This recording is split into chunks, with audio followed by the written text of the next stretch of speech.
नमस्ते, प्रणाम। देख सकते अपने गांव में आज हैं, यहाँ पे वीडियो शूट करने के लिए आए हैं। और आप लोग देख सकते मेरे गांव के लोकेशन है, मेरे गांव का एक पंप है। यहाँ की जितना लोकेशन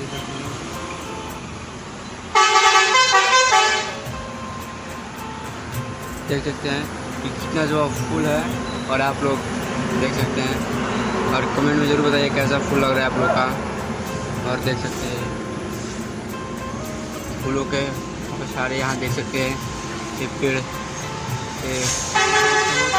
अच्छा है। पेड़ पता ना कौन सा पेड़ है, ये देख सकते हैं। और मेरे वीडियो को लाइक और सब्सक्राइब शेयर जरूर कीजिए और कमेंट में ज़रूर बताइए मेरा वीडियो कैसा लग रहा है। ये देख सकते हैं कितना सुहाना है, ये दिखा सकते हैं आप लोग का अपने गाँव का फोटो है। मेरा गाँव का देख सकते हैं, यहीं पर मैं बहुत वीडियो शूट करता हूँ यहाँ पर। और आप लोग कमेंट में जरूर बताइए मेरा कैसा लग रहा है। आप लोग वीडियो में लाइक और सब्सक्राइब शेयर जरूर कीजिए और सपोर्ट बनाए रखिए। और जो हमसे बोलने में जो भी गलती हुई माफ़ करना और चैनल को सब्सक्राइब करना।